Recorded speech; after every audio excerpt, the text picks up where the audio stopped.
It was Catherine's birthday dinner. My wife, gone 1 year. That night, my son-in-law Connor slapped my daughter 3 times across the face, just because she spilled water. His mother Judith stood up and clapped. "That's how she learns to behave," she said. They thought their power could silence me. They thought I'd sit there and take it. They had no idea who they were dealing with. I stood up. My hands were shaking, not from fear, from rage. I pulled out my phone and made one call. What happened next? They didn't stop screaming. Their world collapsed, all because they dared to hurt my daughter in front of me. Comment now? What's your first reaction to what happened at that dinner table? And tell me, where are you watching from? I'm reading every single comment. My name is Christopher Barnes. I am a lawyer who has spent 32 years defending women from abusive men. But nothing prepared me to witness my own daughter being struck right in front of me by the man she called her husband. That night, after I called the police and watched Connor Foster being taken away in handcuffs, I sat in my study and tried to piece together how everything had gone so wrong. How had I, a man who had dedicated his entire professional life to recognizing the signs of abuse, missed them completely in my own home? The answer wasn't simple, but it started 18 months earlier when my world had already begun to collapse in a different way. My wife, Catherine, was a psychologist specializing in trauma and family dynamics. She was brilliant, compassionate, and had an uncanny ability to read people. One evening about 5 years ago, Catherine and I had dinner with our daughter Hannah and her new boyfriend, Connor Foster. Halfway through the meal, Catherine leaned over and whispered something to me that I should have taken more seriously. There's something not quite right about him. At the time, I dismissed it. Hannah was glowing. She was happy. How could I question that? But Catherine wasn't wrong about much. She passed away 18 months ago, a massive stroke while she was sleeping. Just like that, she was gone. The woman who could read a room like a book, who understood the psychology of relationships better than anyone I knew, was no longer here. And with her death, I lost not just my wife, but also my compass. I threw myself into work, into cases that demanded my attention, into anything that could keep my mind off the emptiness in our home in Chicago. Our beautiful house that had once been filled with her laughter now felt like a museum of memories. During those months of grief, I barely noticed when Hannah seemed to pull away. I was too absorbed in my own pain. I didn't see that she'd stopped mentioning her friends. I didn't register that she'd quit her job at the engineering firm where she'd been thriving. I didn't ask questions when she started wearing longer sleeves, even as spring turned to summer. I was a lawyer trained to spot patterns of control and abuse in other people's families. But I was blind to what was happening in my own. Hannah is 30 years old, smart, capable, and engineer with a mind that solves complex problems, like it's breathing. She inherited Catherine's ability to read people and my tenacity. She got married to Connor Foster 2 years ago. On paper, he seemed perfect. Successful, charming, a consultant who spoke with confidence about his work. At our wedding, I remember thinking he was exactly the kind of man I would have wanted for my daughter. How wrong I was. That night at the dinner table, when Judith's applause echoed through the room after her son struck my daughter, something inside me shifted. The fog of grief that had been clouding my judgment for 18 months suddenly lifted. In that single moment of clarity, I understood what I had failed to see. My daughter had been trapped, and I had been too lost in my own sorrow to notice. My wife had been right about Connor all those years ago, and now I had to decide what kind of father I was going to be. One who could finally see the truth, or one who would keep pretending everything was fine. I chose to see. 5 years ago, Hannah was at an industrial engineering conference in Boston. She was 27, then brilliant, independent, the kind of woman who made Catherine and me incredibly proud. That's where she met Connor Foster. He was also 27, a consultant who worked for some firm in the Midwest. From what Hannah told us, they talked for 3 hours straight. 3 hours. She didn't even notice the time passing. He was charming, the kind of man who makes you feel like you're the only person in the room. Smart, successful, with an easy confidence that made everything he said sound important. When Hannah called to tell us about him, I could hear the excitement in her voice. Catherine met him first. It was a dinner at our place a few months later. I remember Catherine being polite, smiling, asking the right questions. But after he and Hannah left, Catherine pulled me aside in the kitchen. "There's something not quite right about him," she said quietly. I asked what she meant, but she just shook her head. "I can't explain it, but trust me on this one. Looking back now, I wish I'd listened. I wish I'd asked more questions instead of brushing it off as Catherine being overprotective. But I was busy with cases and Hannah seemed happy. Who was I to question that? They got married 2 years later. It was beautiful, Hannah looking radiant in her white dress, Connor playing the perfect husband. I remember thinking that Catherine had been wrong about him, but Catherine wasn't wrong about much. At first, everything seemed fine. Hannah mentioned she'd stopped going to the gym on Friday nights because Connor preferred they spend that time together. She'd given up meeting her college friends for happy hour. When I asked about it, she smiled and said she was just prioritizing differently now. Connor makes me happy, she said. Then came the subtle comments. Maybe you shouldn't wear that dress to work, Connor would say, or you talk too much in meetings. Hannah would laugh it off, but I noticed she started dressing differently. More conservative, less like herself. Maybe you're too independent, Connor told her once at dinner. Women need to learn how to listen, not always try to lead. Hannah just nodded and smiled. She didn't argue back. That wasn't like her. I should have seen it then.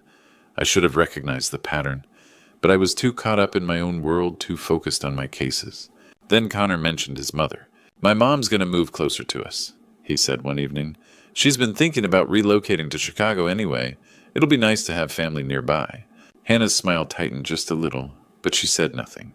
That was when I should have paid closer attention. That was when I should have asked my daughter if everything was really okay. But I didn't. Within months, Judith Walsh would arrive in Chicago with plans none of us could have anticipated. Judith Walsh arrived like a storm I didn't see coming. She was 62, a widow who had raised Connor alone. Within days of moving 3 blocks away, she had a key to their house and used it freely. Every morning brought her through the front door. She'd reorganize the kitchen, throw out Hannah's spices, comment on her clothes skirts, too short blouses too revealing. The mashed potatoes were always too salty. Nothing Hannah did was ever quite right. And Connor agreed with everything his mother said. When Hannah tried to push back, he'd side with Judith. Mom knows what she's talking about, he'd say. Hannah would just nod and retreat further into herself. I noticed she stopped laughing. Her calls to me became shorter. When I asked if everything was okay, she'd say, "Just tired, Dad." 8 months after Judith moved to Chicago, Connor hit Hannah for the first time. It started over something small. She'd forgotten his dry cleaning. When he came home and realized it, something shifted in his face. He said she was careless, disrespectful, that she didn't know her place. That's when he hit her. Just once that first time.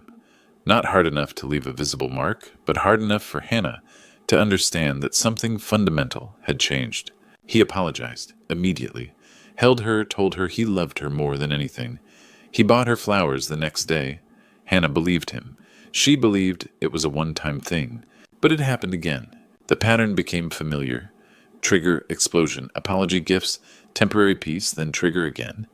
Each time the reasons were trivial. She wore the wrong thing. She spoke out of turn. She used a tone he didn't like. And each time after Connor hit her, Hannah would search for what she'd done wrong. She'd replay the moment in her head, trying to avoid it next time. This was her fault. She needed to be more careful, more aware, more obedient. Around the same time Hannah quit her job, I suspect Connor demanded it. A woman at home is easier to control than one out in the world, making her own money, seeing other people, thinking her own thoughts. I should have asked more questions. I should have noticed that my brilliant daughter, the engineer who used to talk about changing the world, had stopped talking about anything at all. The moment that finally broke through my blindness came about 6 months later. I was at their house for dinner. While Connor was running late, I went to get something from the kitchen drawer, and I found it Catherine's Japanese knife. The beautiful one I'd given her years ago, now bent and damaged beyond repair. Hannah saw me holding it and went pale. "What happened to this?" I asked. She didn't answer. She just looked away and started setting the table with trembling hands. I didn't press her. I just put the knife back and pretended I hadn't seen it. But that broken knife stayed with me. It felt like a message from Catherine herself, a signal that something was terribly wrong in my daughter's life. 18 months passed like that, Connor's rage intensifying, Hannah shrinking further, Judith orchestrating it all. And then came that dinner on March 20th, the one I will never forget. March 20th, the day that changed everything. I remember every detail with the clarity that comes from trauma. That evening was Catherine's birthday. She would have been 61. Hannah had called me that morning. "Dad, come to dinner tonight, please." There was something in her voice I should have caught, but I was drowning in work using cases to outrun grief. When I arrived at their Chicago townhouse, everything looked perfect. Fine china, scented candles, fresh flowers, but the air felt wrong, cold, suffocating. Hannah emerged wearing a long-sleeved blouse despite the mild March evening. Her hair was cut short and severe. She looked like she was trying to disappear. When she hugged me, I felt how thin she'd become. Connor and Judith were already seated. Judith smiled with warmth that didn't reach her eyes. Connor shook my hand firmly, his charm switched on. They were performing the role of the perfect family. We began dinner with small talk. Judith dominated the conversation about her real estate investments and book club. Hannah barely spoke. She ate mechanically, her eyes fixed on her plate. Connor's hand occasionally reached for his wine, and I noticed how Hannah's shoulders tensed. Then it happened. Hannah was pouring water. Her hand trembled slightly, and a single drop fell into Connor's glass. It was nothing, but Connor's entire body went rigid. "Do you see what you did?" he said quietly. His voice was controlled, calculated. "I'm sorry I didn't," Hannah started. That's when he stood up. What happened next took maybe 5 seconds. His hand came up fast, connecting with Hannah's right cheek. The sound echoed through the dining room like a gunshot. Her head snapped sideways. Before she could process it, his hand came around again, harder, catching her left cheek. I saw her eyes widen in shock and pain. Then a third blow across her face. Hannah stumbled backward, her hand reaching blindly. She hit the edge of the table. Blood trickled from her mouth. Judith started clapping. "That's how she learns to behave," she said, her voice dripping with satisfaction. Slow, measured claps, like she was applauding a performance. In that moment, something inside me switched. 32 years of being a lawyer, of maintaining distance and objectivity, evaporated. But I didn't scream. I didn't lunge. Instead, I went silent. 30 seconds of absolute silence. My mind, the part trained over 3 decades to understand restraining orders. Evidence testimony activated. I was taking inventory, the candles masking the smell of violence, the way Judith smiled, the tremor in Hannah's hands, the words they'd said. All of it would matter in court. I pulled out my phone with steady hands. "I'm calling the police," I said. My voice was quiet and professional, the voice I used with judges. Connor's face went pale. Judith's clapping stopped. "You're overreacting," Connor said. "She needs to learn." 17 minutes. I told him already, dialing. "That's how long they'll take from the North Precinct. I suggest you both sit down." I reported the assault calmly. Names, addresses, injuries, witnesses. The dispatcher could hear the control in my voice because I'd practiced it 1,000 times. Before, just never, for my own daughter. 17 minutes later, Sergeant Thomas Kelly walked through the front door with 2 officers. He noted the blood on Hannah's face, the fear in her eyes, the casual cruelty radiating from Connor and Judith. They were handcuffed and read their rights. Connor kept his eyes on me as they let him out. "You don't know who you're fucking with," he said quietly. "Enjoy the ride to the precinct," I replied. But even as I said it, I knew he was right. I didn't know. None of us did. We had no idea that his arrest was only the beginning of something far darker, something that would unearth secrets buried for 11 years. The days following the arrest were strange, quiet but threatening, like waiting for a storm you could see gathering on the horizon. Hannah stayed at my house in Georgetown. She barely left her room. I'd hear her crying at night, and during the day she'd sit on the couch with her laptop closed, staring at nothing. I tried to tell her it would be okay, that the evidence was overwhelming, that justice would prevail. I'd won cases against worse odds, but my words felt hollow, even to me. 3 days after Connor's arrest, my paralegal called. "Mr. Barnes, there's a blog. You need to see it." I pulled it up immediately. The truth behind false accusations. Anonymous, sophisticated layout, professional writing. It painted a very different narrative than what had happened in my dining room. Hannah was a liar, a woman scorned inventing stories for attention and money. I was a man-hater lawyer, using my daughter as a pawn in an anti-male crusade. Connor Foster was the real victim, a good man destroyed by a toxic woman's fabrications. The blog included photos. Hannah at a party laughing, holding a cocktail. Out of context, it looked damning. Me leaving the courthouse, my face grim and determined, captioned as "the Predator's Handler." By day 5, the blog had been shared 3,000 times. Hannah got the call from HR on Thursday. They were concerned about the company's reputation. They were deeply sorry, but given the circumstances, they had no choice. She'd worked there for 4 years, Employee of the Month twice, gone in a 5-minute phone call. At the grocery store, an old friend of Hannah's, Rachel Stone, someone I'd known since Hannah was 12, literally turned around in the hair products aisle when she saw us coming. She pretended not to see us. Hannah's face crumpled. Then my accountant called. Christopher, the IRS, wants a full audit. 5 years of returns. They're saying there are irregularities. I knew better. This wasn't about irregularities. This was about leverage. The Foster family had connections, money, resources that reached into places I'd underestimated.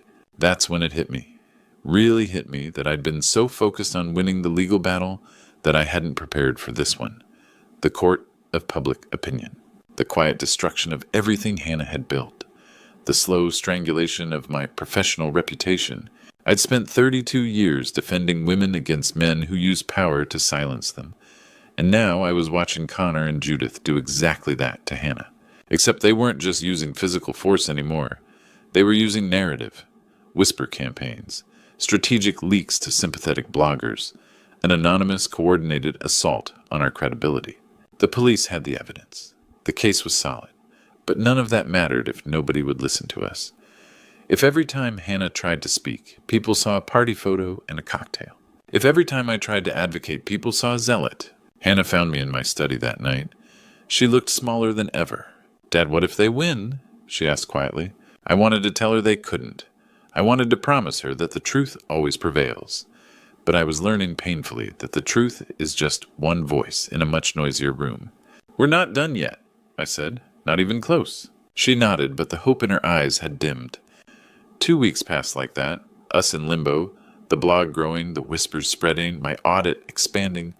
And then on a Tuesday afternoon, my phone buzzed with a text from an unknown number. It was from Connor's jail phone. Tell Hannah I'm coming home and I'm taking what's mine. That's when I realized something else. Connor and Judith weren't just trying to destroy our case. They were playing a longer game. And I still didn't understand the full scope of what I was up against. Connor started texting from jail through his lawyer's phone. The first message came on a Wednesday afternoon. I'm sorry, I've been thinking. I made a mistake. I wasn't myself that night. Hannah read it to me, with trembling hands. I could see the conflict in her eyes, the part of her that wanted to believe him warring with the part that remembered his fists. The second message arrived 2 days later. I've been in therapy. The psychologist says I have impulse control disorder. I never knew. I'm getting help, Hannah. Real help. I'm not the man you saw. That's when she started wavering. Maybe he really didn't know, she said quietly. Maybe it's not his fault. I sat across from her at my kitchen table and pulled up the statistics I'd compiled over 3 decades. 70% of women who return to abusers experience escalated violence within the first year. The data was brutal and undeniable. Hannah listened to me. This is textbook manipulation. The apology, the diagnosis, the therapy narrative. It's designed to make you feel responsible for his healing. It's not. She cried, hard. The kind of crying that comes from being caught between love and survival. I know, she whispered. I know, but I need time to think. I gave her that time. It was the hardest thing I'd done in weeks. 14 days later, the phone rang at 2 a.m. Mr. Barnes, this is Sergeant Kelly. Your daughter's house has been vandalized extensively. My heart stopped. But it wasn't Hannah. It was the townhouse, the one she'd shared with Connor, the one she'd moved out of after his arrest. When we arrived, the scene was devastating. The front door was shattered, windows blown out, spray paint covered every surface. Liar! I will kill you! This isn't over. He'd punched through drywall, smashed furniture. The destruction was systematic. Intentional, a 3-hour tantrum of rage captured by every security camera on the block. He violated the restraining order, Sergeant Kelly explained. Called his lawyer from a burner phone, hired someone to get him out for the night. They were sloppy. We have him on video. Multiple angles, crystal clear. Connor was arrested again within hours. I looked at the footage myself. 4 hours later, I was still watching. The way he moved through the house. The precision of his destruction. The moment he sprayed, I will kill you, directly at the camera, looking straight into the lens, daring us to prosecute him. This was no impulse control disorder. This was calculated. This was a message. This was Connor showing Hannah exactly what awaited her if she testified. Finally, we had evidence that was unshakable. Video. clear as day, indefensible. But as I watched him destroy what had been Hannah's home, I realized something else. This wasn't about winning anymore. This was about survival. For both of them, for him and for Hannah. Finally, I told Sergeant Kelly, we have solid evidence, but there's something even more important coming. 3 days later, an anonymous package arrived at the police station. It was addressed to me marked urgent evidence inside. Inside were audio recordings, hours of them. And when I listened to the first one, I understood why someone had waited 11 years to send them. The package bore no markings, no return address, no postage meter, just my name written in careful, deliberate handwriting. Inside were files, dozens of them, a USB drive, and a handwritten letter. Sergeant Kelly sat across from me in his office as we listened to the first recording. The audio was grainy but clear enough, Judith's voice unmistakable. He needed to understand his place. Women like that, independent women, they need to learn respect. Connor understands that now. I taught him. The second recording came from a different date. Judith again speaking to Connor in a way that made my stomach turn. This is what we did with your father. He wanted to resist too. But some men don't deserve second chances. My hands went cold. The third recording was even worse. Do you think you're capable of doing what's necessary? Judith asked. Yes, Mother. I know what you did, Connor replied. What she had done. Sergeant Kelly paused the playback. Mr. Barnes, we need to bring in homicide. We're reopening the investigation into Richard Foster's death, 11 years ago, listed as a heart attack, but the fourth recording was a direct threat. If Christopher doesn't back away from this, Judith said coldly, perhaps she will have an accident too. Accidents happen to interfering people. That's when the office door opened. An old man stood there, 77 years old, gray hair, trembling hands. Behind him was a younger officer who'd escorted him from the waiting room. I'm Martin Foster, he said quietly. Richard's brother. I'm the one who sent the package. For a moment nobody moved. Martin sat down heavily. His voice was barely above a whisper. I've known for 11 years. Judith killed Richard. I heard her plan it. I heard her do it. But I was afraid. I was always afraid of her. When Richard died, I told myself it was a heart attack. I let myself believe it. Why send the recordings now? Kelly asked. Martin's eyes found mine. Because I watched what she did to your daughter. And I realized that if I didn't act now, she would keep destroying people. She would never stop. She'd already killed once. Why would she hesitate again? He pulled out his phone. I spent 3 weeks getting close to Judith, recording conversations. She talks to Connor about everything when she thinks nobody's listening. She's proud of what she did to Richard, proud of how she's controlled Connor, proud of how she's trying to destroy Hannah. Martin's hands shook as he spoke. I was a coward for 11 years, but watching that young woman get beaten, watching you fight so hard, I couldn't be a coward anymore. I had to choose between my fear and my conscience. I didn't know what to say. There's more, Martin continued. He handed me a folder. Medical records. Richard's autopsy. There was digitalis in his system. Slow acting. Judith had access. She was always giving him supplements, vitamins. Nobody suspected anything because she played the grieving widow perfectly. Sergeant Kelly was already making calls. Federal agents, homicide detectives. The machinery of justice finally shifting in the right direction. As Martin left the office, placed in protective custody immediately, he stopped at the door. I'm sorry it took me so long, he said. I'm sorry I was afraid. I wanted to tell him it didn't matter, that he was brave now when it counted. Now we had proof that Judith Walsh wasn't just protecting an abuser. She was a murderer, a calculated, deliberate killer who'd gotten away with it for over a decade. And she'd raised a son who mirrored her darkness perfectly. With this new evidence, the prosecutor's office reopened the investigation into Richard Foster's death from 11 years before. Everything was about to change. Connor Foster's trial lasted 3 weeks. Judge Leonard Brooks presided over the courtroom, with the kind of patience that comes from seeing too many cases like this. The evidence was straightforward. Security footage of Connor destroying Hannah's home. My testimony about the 3 slaps. Hannah's tearful account of the violence. Sergeant Kelly's professional documentation of the scene. Connor's defense attorney tried. He argued impulse control disorder. He blamed Judith's influence. He claimed Connor was a victim of his upbringing, of his mother's manipulation of circumstances beyond his control. Judge Brooks didn't buy it. The evidence shows a pattern of calculated violence, he said. Not an impulse, a choice. Repeated choices. Connor was found guilty of domestic violence. 5 years in state prison. A permanent restraining order. Mandatory anger management and domestic violence education. As the verdict was read, Connor looked directly at Hannah. His expression didn't change. No remorse, no anger, just emptiness. Like something inside him had died or maybe had never existed at all. Hannah cried, but I saw something else in her tears' relief. 2 months later, we were back in the same courtroom for Judith Walsh. The case was different. The stakes were higher. This wasn't about domestic violence. This was about murder. The prosecution presented the recordings. Judith's own words damning her. Martin Foster testified about what he'd heard, what he'd witnessed over 11 years. The old forensic report on Richard Foster came back under new scrutiny. The digitalis in his system, the accidental heart attack that now looked like calculated poisoning. Financial records showed that Judith had taken control of Richard's entire estate immediately after his death. $2 million. She'd been living off his murder for a decade. Judge Brooks listened to everything with an expression that suggested he'd seen the worst humanity had to offer and accepted it as inevitable. Judith took the stand. She didn't deny anything. Instead, she attacked. "This is what Christopher Barnes does," she screamed at the judge. "He destroys families. He poisons people against their own flesh and blood. He's a man-hating—" "Ms. Walsh," Judge Brooks interrupted, "you're not helping your case." But she didn't care. She kept screaming about how I'd ruined everything, how I'd turned everyone against her, how I was the real criminal. Nobody believed her. The jury deliberated for 6 hours. Guilty of felony murder, 12 years in prison.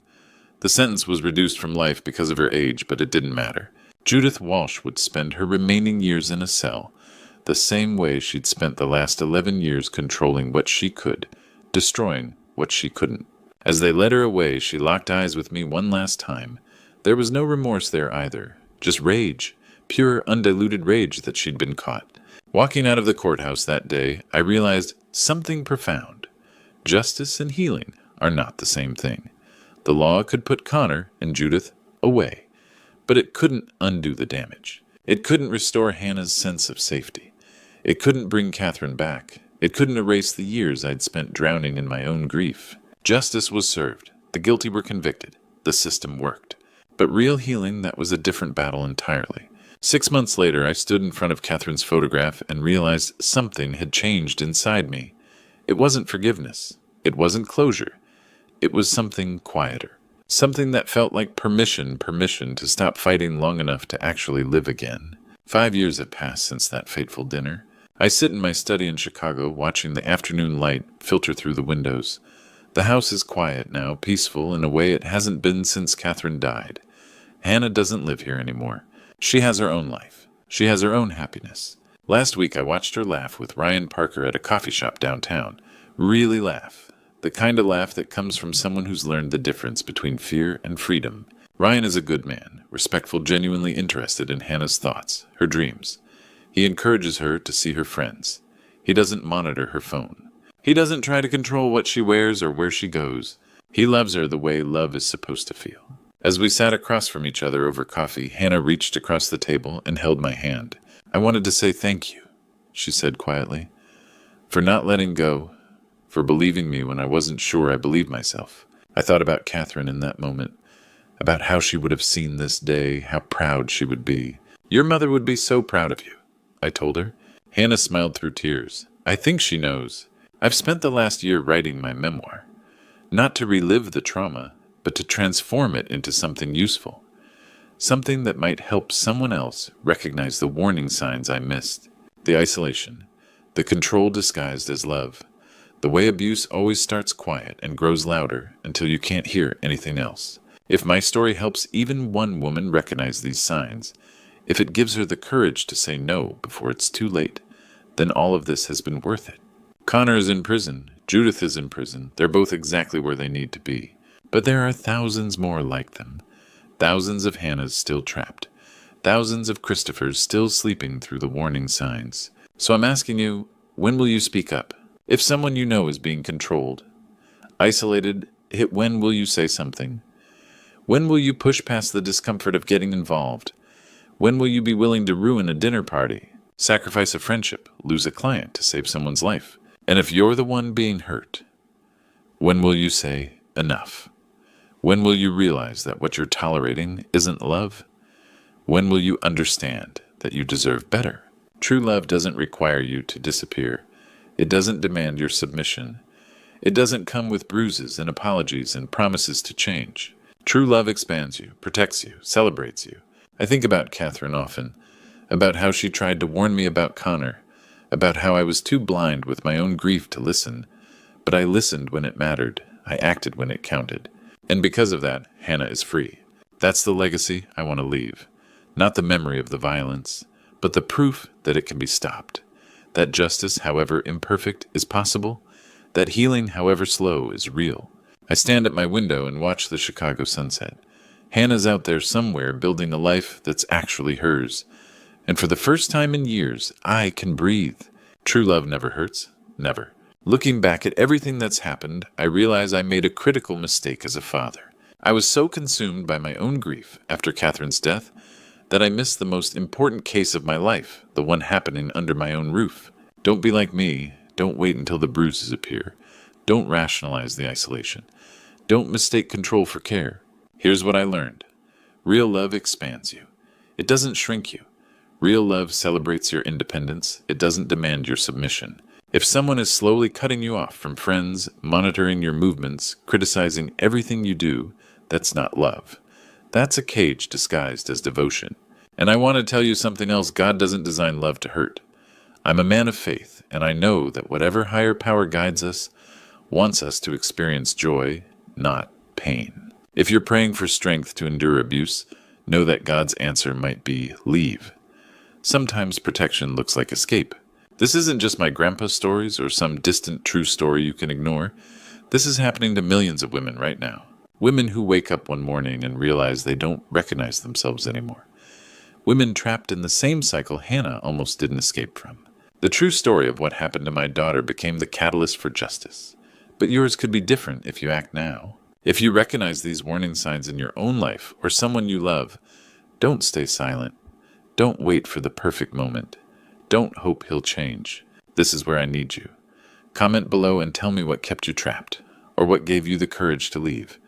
Your story might be exactly what someone needs to hear today. Share this video with someone who needs to know they're not alone. Subscribe to this channel because I'll keep telling these true story accounts until every woman knows her worth. My grandpa's stories pale in comparison to what real women endure, but what matters is that we speak, we listen, we believe. The price of silence is too high. Don't let it be you. I lost my daughter on a cruise ship at 16. They said she went overboard. I buried an empty casket in 6 years of unbearable grief. When I finally gathered the courage to travel again to try living instead of just surviving, I saw someone who made my world collapse. My heart stopped beating. In that instant, everything I thought I knew about loss shattered. Before we begin, I want to know, where are you watching from right now? Comment below. I read every single one. My name is Ronald. I was 53 years old when everything fell apart, and this is the story of how I lost everything. Most people would say my life looked good on paper. I had a wife I loved, Nancy. We had a beautiful daughter, Laura, who was 16 at the time. I had a steady job. We weren't rich, but we were comfortable. We had those quiet Sunday mornings where Nancy would make pancakes, and Laura would sit at the kitchen table, sketchbook in hand, drawing whatever caught her eye. Those moments felt like everything. Then everything stopped. 1 year ago, exactly 1 year, I came home from work to find our neighbors sitting with Laura on our front porch. They wouldn't look at me. That's when I knew. Before anyone said a word, I knew. Nancy had an aneurysm. A blood vessel in her brain had ruptured without warning. No symptoms. No warning signs. One moment she was alive, and the next she was gone. Just like that. No goodbyes. No last words. No chance to say the things you always think you'll have time to say. Being a single parent to a grieving teenager is a special kind of hell. I worked, I came home, I tried to be present. I made dinner, asked about her day, pretended I knew what I was doing, but the truth is I was drowning. Every night after Laura fell asleep, I'd sit in the dark of our living room and think about all the moments I'd wasted. All the times I'd come home tired and distant. All the conversations that went unsaid because I was too caught up in my own life. The worst part wasn't the grief itself, it was the regret. The endless loop of what ifs and if onlys. If only I'd been home 5 minutes earlier. If only I'd kissed her goodbye that morning. If only, if only, if only. That's when something shifted inside me. When the noise finally went quiet enough to hear my own voice.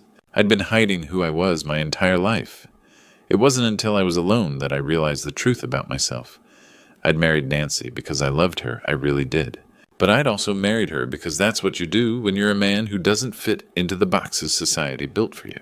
You find a good woman, you build a normal life, and you bury the part of yourself that doesn't belong. For 25 years, I did exactly that.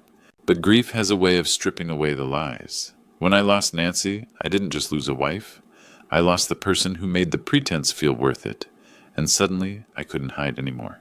I started going to a support group. Not a group for grieving widowers, though that's what they thought I was. I was there because I needed to be around other people who understood what it felt like to be broken, to be alone. To be discovering yourself at an age when most people thought they already had it figured out.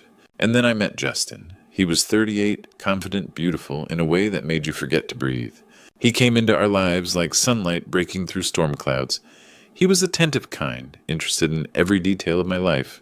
He asked about my work, remembered things I'd mentioned in passing, made me feel seen in a way I hadn't felt in decades. He was beautiful and charming, and he made the loneliness stop. Within months he moved in. Within a year I married him. I thought I'd finally found happiness again. I was so wrong. From the moment Justin stepped into our lives, I should have seen it. I was too caught up in my own happiness to notice the way he angled himself toward Laura, how he asked about her drawings with genuine curiosity.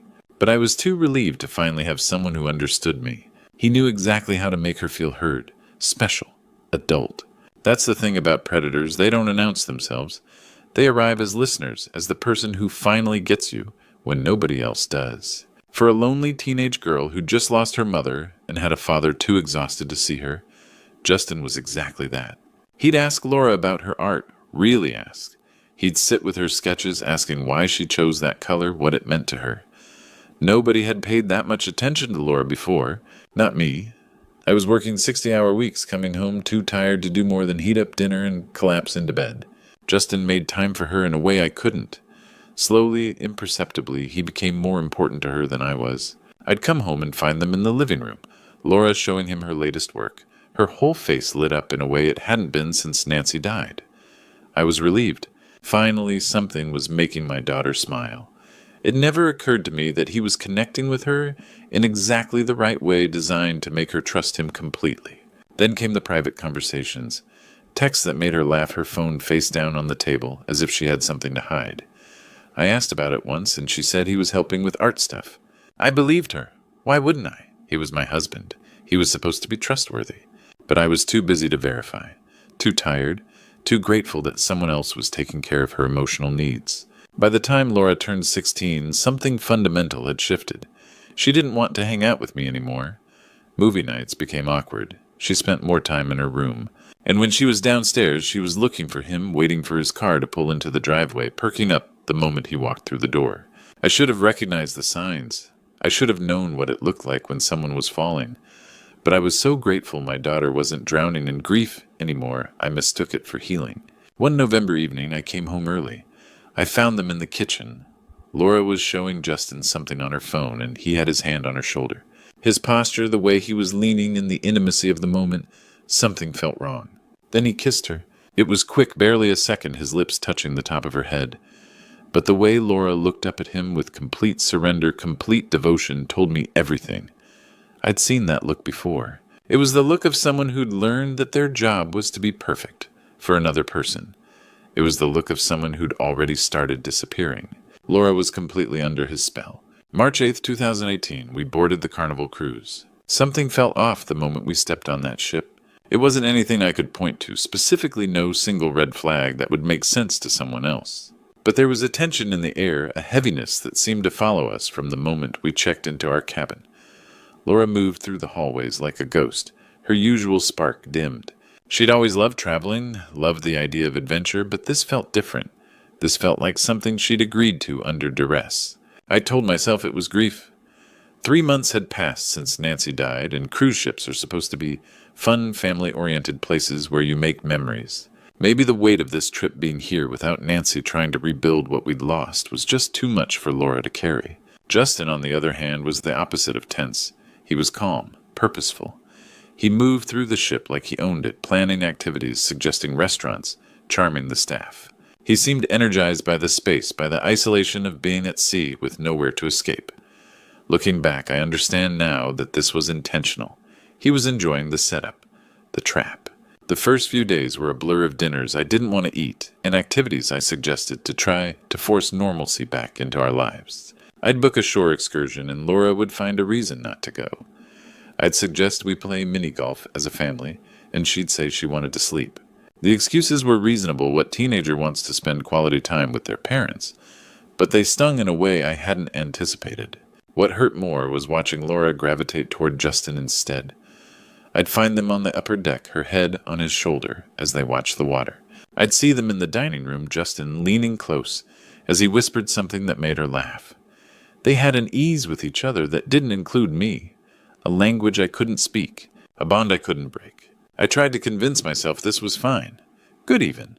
She was bonding with her stepfather, she was moving forward, but something in my gut told me it wasn't that simple. On our 4th day at sea, Laura barely came to dinner. Justin said she was tired, that she wanted room service, that teenagers needed space. So I let her have it. I let him convince me that my concern was overprotective, that my worry was suffocating her growth. I believed him because I wanted to believe him, because the alternative that something was deeply fundamentally wrong was too terrifying to consider. By the 5th day, Laura had stopped pretending. She didn't join us at all. She avoided me in the hallways. When I'd knock on her cabin door, she'd claim to be asleep or busy with schoolwork. Justin would put a hand on my shoulder and tell me to give her time, that pushing her would only push her away further. So I backed off. I gave her space. I trusted him. That night I lay in bed wondering what was wrong. Why my daughter looked at me like I was a stranger. Why she couldn't meet my eyes. Why every conversation had become a minefield. But I was about to find out the hard way.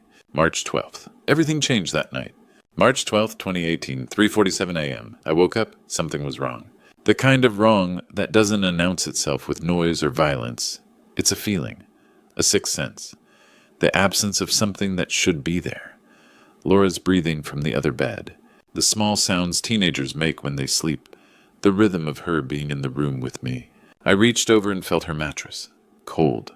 Empty. Panic doesn't creep in slowly. It floods. It consumes. It erases everything else until all you can do is move, search, call out into the darkness. I stumbled out of bed, my heart already racing, and checked the bathroom. The hallway. The common areas we'd been assigned. Nothing. Nobody. By 4:10 a.m. I'd alerted ship security. By 4:20 a.m. I was screaming her name into every corridor of the Carnival Destiny, my voice cracking in a way I'd never heard before. Crew members scattered, radios crackled. The calm, organized world of the cruise ship became chaos. Where was my daughter? Justin appeared in the hallway, fully dressed. Awake. When I'd been asleep just moments before, he was already up, already looking. Or so he said. He moved through the ship with an eerie calmness, helping security search, suggesting places she might be. His composure was almost professional, almost rehearsed. I didn't have the mental capacity to question it then. I was too busy searching, too busy imagining the worst. At 6:33 a.m. someone found her phone. Deck 7, by the railing. The screen was cracked. No sign of disturbance beyond that.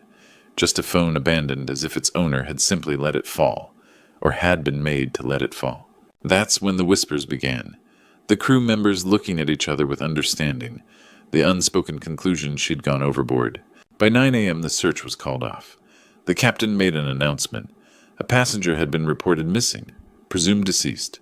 In the time it took for the ship to stop searching, my daughter had crossed from missing to dead in the official record. I remember the captain's words, formal and distant. We extend our deepest condolences to the family. Every precaution has been taken. Unfortunately, in such circumstances, recovery is unlikely. Unlikely, as if there was still hope, as if we were discussing the possibility rather than my entire world ending. Justin stood beside me through all of it, his hand on my shoulder, his voice appropriately grieving. She was depressed, he told security. She'd been distant since her grandmother died. I tried to help her, but she wouldn't let me in. I should have seen the signs. He performed grief with the precision of an actor who'd rehearsed his lines 1,000 times, and I was too broken to notice. By afternoon, we were heading back to Miami. The official report was filed. The investigation was closed before it even really began. One teenage girl, one night, one phone by a railing. Case solved. The captain said my daughter was gone, presumed dead. The paperwork was processed. The death certificate was signed by people who'd never met. Her never knew her, never saw the way she lit up when she was creating art, or the way she laughed when something genuinely amused her. My daughter, gone. March 24th, 2018, the memorial service. The funeral was the worst day of my life, until 6 weeks later. Greenwood Cemetery, South Atlanta, an empty casket beside my mother's grave. Nothing to bury, just paperwork that said she was gone. Sharon held me up as we walked to the grave. My sister, the only person who understood what it meant to lose this family one by one. First Mom, then Nancy, then Laura. The screaming started at the graveside. I didn't recognize the sound coming out of me. It was primal, like something was being torn from my chest. 3 months of holding it together shattered in that moment. I collapsed on the ground next to that empty casket, screaming, "She's not in there, she's not in there," because I knew somehow that something didn't add up. The phone by the railing, the timeline, Justin's strange calmness during the search, but I was too broken to question it. Justin stood beside me through it all, the perfect grieving husband. Nobody questioned him. Nobody looked twice. 6 weeks of him being present, taking care of everything while I sat in the dark. 6 weeks of me being grateful. Then in late April, he packed his bags. "I can't do this anymore," he said.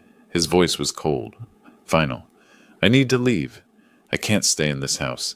I can't keep drowning in your sadness." I didn't understand. He was my anchor. "Where will you go?" I asked. "My lawyer will send the papers," he said. I got on my knees literally on our kitchen floor and I begged him. My voice shattered as I spoke. "You're all I have left of her. Please, please don't leave me alone with this." For a moment something crossed his face. Guilt, maybe. But then it was gone, replaced by something colder. He picked up his suitcases and walked out the door. The paperwork was efficient. No negotiation. He wanted nothing. He just wanted out. Fast. Like the place was on fire. But even through the fog, something nagged at me. The timing. The way he'd taken nothing but his clothes. It was too clean. Too planned. I didn't have the capacity to question it then. I was too busy trying to survive. Too busy barely existing. But later, when I could think clearly, I'd start asking questions. I'd discover things that didn't quite add up. Things about his finances, his timing, his movements before the cruise. Things suggesting he'd planned something far longer than I imagined. For now, all I knew was that I was alone. 6 weeks after burying my daughter, my husband left me, and I had no idea what else I was about to lose. The next 6 years were a blur of pain. 6 years of learning to breathe, 6 years of learning to live. I don't remember most of 2018. Months blended into one long gray stretch of survival. Waking up was the hardest part. That moment between sleep and consciousness where I'd forget for a split second that my daughter was gone. Then reality would crash back and I'd remember all over again. July 2018. I took too many pills. The doctor said I just wanted one night where I didn't see her face every time I closed my eyes. 72 hours in a psychiatric hold. Janelle moved in after that. "Just until you get back on your feet," she said. "But how do you get back on your feet when you have nowhere to stand?" I started medication. Real medication. A cocktail that slowly, incrementally made the mornings less unbearable. Not better, just less impossible. Therapy became my anchor. Dr. Walsh twice a week. At first, then 3 times when things got bad. She didn't push, didn't rush, just asked questions. August brought a support group. Parents of lost children meeting in a church basement on Thursday nights. I didn't want to go. Janelle practically dragged me there. But in that room full of broken people, I found understanding. These people didn't tell me it would get better. They just sat with the pain. That's where I met Magnus. He'd lost his son 5 years earlier. Magnus didn't try to make me feel better. He just showed up. We started getting coffee after meetings, then phone calls at 2 a.m. when the nights got too long. "You're allowed to survive this," he told me once. Surviving doesn't mean forgetting, it just means breathing. The years accumulated, different medications, different jobs. I left psychology entirely, couldn't handle being around families anymore, took administrative work instead, things that required nothing from me emotionally. But somewhere in that gray stretch, something shifted. 2020 came with its own devastation, the world shutting down, and somehow that made sense. Everyone was broken. Everyone was barely holding on. I fit right in. I started asking questions I'd been avoiding, about myself, about who I actually was underneath all the performance. I'd been hiding who I was my entire life. But in the quiet of a pandemic, with nothing but time and pain, I finally started to accept the truth. I was a gay man. I'd been a gay man my whole life. I'd just spent decades trying to be someone else. By 2022, I was different. Not healed, but different. Stronger in the broken places. Panic attacks came less frequently. I could sit through a meal without falling apart. I could think about Laura without screaming. And then one day in 2023, I made a decision. I'd spent 5 years moving through the world like a ghost, but I was tired of surviving. I needed to actually live. I want to take a trip, I told Janelle. Somewhere warm, somewhere I can remember what it feels like to be alive. She smiled for the first time in years. November 18th, 2023, I booked a flight to Puerto Rico. I had no idea that trip would change everything. November 18th, 2023, Old San Juan Market, 4:37 p.m. I was walking through the stalls, watching vendors haggle over fruit prices when I saw her. At first, I didn't recognize her. The girl in front of me was a woman now 21 years old, with hair falling past her shoulders, wearing a simple blue dress. But then she turned, and I saw it. The birthmark on her left wrist, the exact same one I'd kissed 1,000 times when she was a baby. My hands trembled. My heart pounded so hard I thought it would explode. It was her. After all these years, my little girl, Laura. She was holding a small boy's hand, maybe 4 or 5 years old. He had her eyes, dark and watchful. Next to them stood a little girl, no more than 2, clinging to Laura's leg. Both children had her face, her expressions. My grandchildren. I had grandchildren I'd never met. And then I saw him. Justin walked up behind them carrying a bag of mangoes. He put his arm around Laura's waist and kissed the top of her head, the same gesture I'd seen him do 1,000 times before. Laura leaned into him, comfortable, familiar. She didn't pull away. She didn't seem afraid. She seemed content. My mind couldn't process what I was seeing. This wasn't possible. Laura was dead. I'd buried her. I'd spent 6 years mourning her therapy sessions, dissecting her memory support group meetings, where I'd talked about losing my only child. I'd accepted it. I'd moved on. I'd learned to live again. And now she was standing 20 feet away from me, very much alive, very much with him. Our eyes met across the marketplace. For one split second, everything stopped. Her face went white. She saw recognition on my face, and I saw it on hers too. Guilt, shame, fear. All of it flashed across her features in an instant. She grabbed Justin's arm, said something urgently in his ear, and they started moving toward the exit. "Laura!" I whispered, but she couldn't hear me over the market noise. I followed them out of the stall area, my legs moving on autopilot. They walked quickly toward a weathered pickup truck parked on a side street. Justin opened the passenger door for her and the children, moving with purpose. He knew something was wrong. He kept glancing at Laura, then toward the marketplace. I stayed back, pretending to browse the street vendors' paintings, but my eyes never left them. The truck pulled away, heading out of Old San Juan toward the residential areas. I got into my rental car and followed at a distance, my mind reeling. Every turn they made, I made. Every light they stopped at, I waited behind them. They drove for 15 minutes, leaving the busy tourist areas behind. The roads became narrower, dustier. Lush tropical vegetation crowded both sides of the street. We passed smaller houses, family-owned shops, places tourists never saw. Finally, the truck slowed and turned onto a narrow dirt road. At the end of it sat a small yellow house with a front porch and flowering vines climbing up the walls. I followed their truck to a small yellow house at the end of the dirt road. I spent the next few days watching that yellow house. From a rental apartment nearby, I observed their routine. Every morning at 7 a.m., Justin backed the truck out of the driveway. By evening, he'd return. Laura managed the household hanging laundry, taking Noah and Amelia to the park buying groceries. She moved through her life like someone sleepwalking. There was a heaviness to her, a sadness that clung to her like humidity. By Thursday, I decided I couldn't wait any longer. I called Sharon that evening. My sister had been my anchor through everything: the funeral, the betrayal, the endless therapy. I told her I'd found Laura. She wanted to come with me, but I said no. This had to be between me and Laura first. Be careful, Sharon had said. Please, Ronald, be careful. The morning was humid and bright. I walked to the yellow house and stood on the porch, my hand raised to knock. Then I did. 3 hard knocks. The door opened slowly, and when Laura saw me, her entire body went rigid. Shock, disbelief, recognition all crashed into her at once. Her hand flew to her mouth. Her eyes widened so completely, I thought they might break. She looked like the 16-year-old girl I'd lost, but aged by something far darker than time. The sight of me standing there seemed to physically wound her. She stepped backward as if pushed, her knees nearly buckling. "Hi, sweetheart," I said, my voice cracking. "It's me, it's Dad." She didn't speak. She just stared, her eyes filling with tears.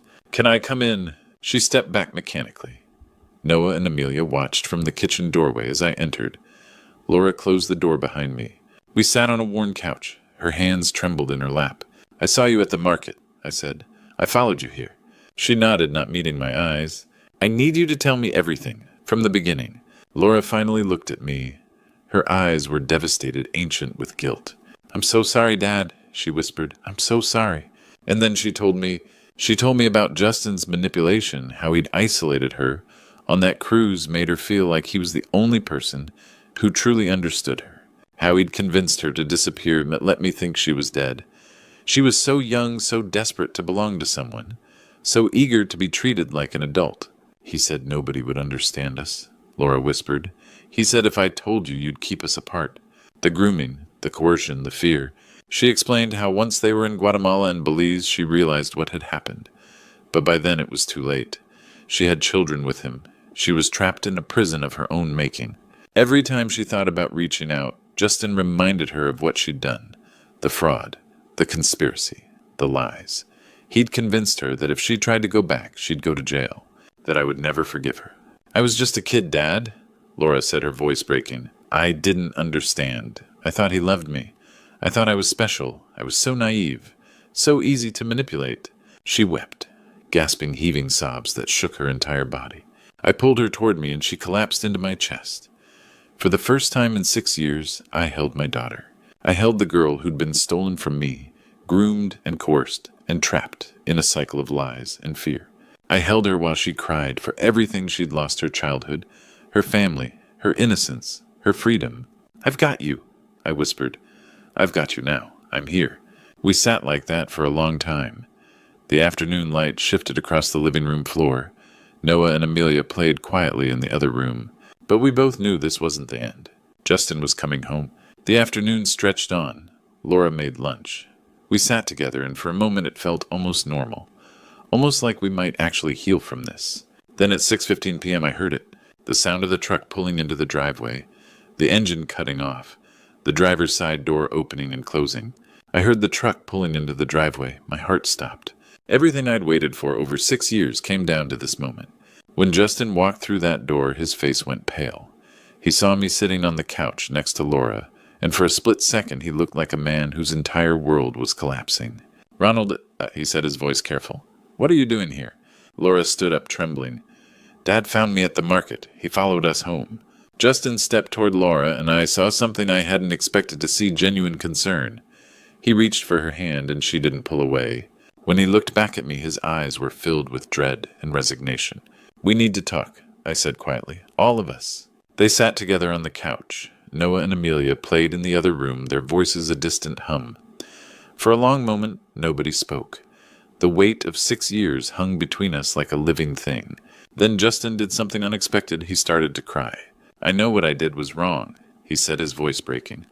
"I know I destroyed your life. I've lived with that guilt every single day for 6 years. I didn't respond. I waited. Laura wasn't supposed to happen the way it did." He continued, looking at her. "I never planned it. But when it did, when she came to me that night, on the cruise, scared and alone, I thought I could protect her. I thought I could love her and make her happy." "By lying to Dad?" Laura said softly. "By making me disappear?" "Yes," Justin said, meeting her eyes. "And that was the biggest mistake of my life. Not because of the lie itself, but because I've watched you suffer for it every day." He turned to me then, and I saw the breakdown of a man confronting his own destruction. "Ronald, I'm sorry. I'm sorry for grooming your daughter. I'm sorry for manipulating her. I'm sorry for stealing your family and for the pain I caused you. I have no right to ask for forgiveness, but I'm asking anyway. When I asked, why really? The line, the isolation, all of it? Justin was quiet for a long time. Because I was afraid of losing her, afraid that if anyone knew what we had, they'd take her away from me. So I built walls. I made sure she couldn't reach out to you. I convinced her that you'd destroy us. His voice cracked, but the walls I built became a prison for her, for all of us. Laura began to cry. I loved you, she whispered, but I also hate you for what you took from my father. I know, Justin said, and you have every right to. I found myself speaking before I'd decided what to say. Do you still love her?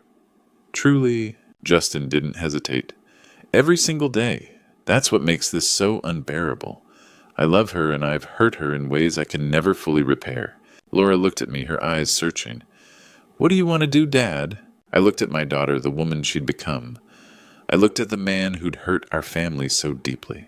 I looked at Noah and Amelia playing in the next room, children innocent in all of this who deserved a life without this shadow. And I made a choice. I want to forgive, I said quietly. Not because what you did was okay, not because the pain goes away, but because staying angry won't bring back the years I lost. It won't heal Laura. It won't give Noah and Amelia the chance to know their grandfather. Justin looked up at me, tears streaming down his face. I forgive you, I said, and I'm asking you to do better for Laura, for your children, for yourself. Laura reached over and took my hand. Then she took Justin's. The weeks that followed weren't easy. Trust doesn't return overnight. But something shifted that night. Justin sought therapy. He started attending support groups. He began the long, difficult work of understanding what he'd done. Laura and I rebuilt our relationship piece by piece. She told me stories about Noah and Amelia. I told her about the 6 years I'd survived without her. We cried together.